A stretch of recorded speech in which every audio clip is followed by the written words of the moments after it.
அன்பார்ந்த வாலிப நண்பர்களே, நம்முடைய வாழ்க்கைய வசந்த காலமா மாத்துற இந்த லெந்து காலத்தை கடவுளுடைய வார்த்தையை கேட்டு தியானிச்சு தொடர்வோமா?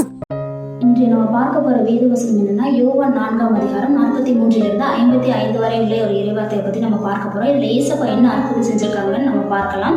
கப்பர்நகூம்ல ஒரு பெரிய ராஜா இருந்தார். அந்த ராஜாவோட மகன் மிகுந்த மரண அவஸ்தைப்பட்டு கொண்டிருந்தார். அப்போ கலிலேயாவில் ஏசப்பா செய்த அற்புதங்களையும் அடையாளங்களையும் அந்த ராஜா கேள்விப்பட்ட போது எப்படியாவது ஏசப்பாவை போய் கப்பர்நகூமுக்கு கூட்டிட்டு வந்து தன் மகனை சொஸ்தமாக்க வேண்டும் என்று அவர் மிகுந்த வாஞ்சா இருந்தார். அப்படி சென்று ஏசப்பாவை பார்க்கும்போது ஏசப்பா ஒரு ஹார்ஷான ஸ்டேட்மெண்ட் அந்த ராஜாவுக்கு சொல்றாரு. என்னன்னா, நீங்கள் அற்புதங்களே அடையாளங்களே காணாவிட்டால் நீ நம்ப மாட்டீங்க அப்படின்னு சொல்லும்போது அந்த ராஜாவோட மனசு மிகுந்த வேதனைப்பட்டுச்சு.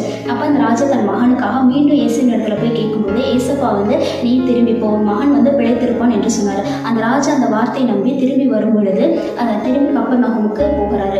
அந்த கப்பர்நகூமுக்கு போகும் வழியில அந்த ராஜாவோட வேலையாட்கள் எதிர்கொண்டு உங்க மகன் பிழைத்திருக்கான் என்று சொல்லும்போது அந்த ராஜாவுக்கு மிகுந்த சந்தோஷம் உண்டாச்சு. அப்போ அது எத்தனாவது மணி நேரத்தில் நடந்தது என்று அந்த வேலையாட்களிடம் கேட்கும்போது 7ஆம் மணி நேரம் என்று சொன்னாங்க. அந்த 7ஆம் மணி நேரத்தில் நேற்று ஏசப்பா அந்த சொன்ன வார்த்தையும் அந்த 7ஆம் மணி நேரமும் அந்த மகன் சுஸ்தம் அடைந்த நேரமும் ஒரே நேரமாக இருந்தனால அந்த ராஜா ஆண்டவரை விசுவாசிச்சான். அந்த ராஜாவும் அவரோட குடும்பங்களும் ஆண்டவரை இன்னும் விசுவாசிச்சாங்க.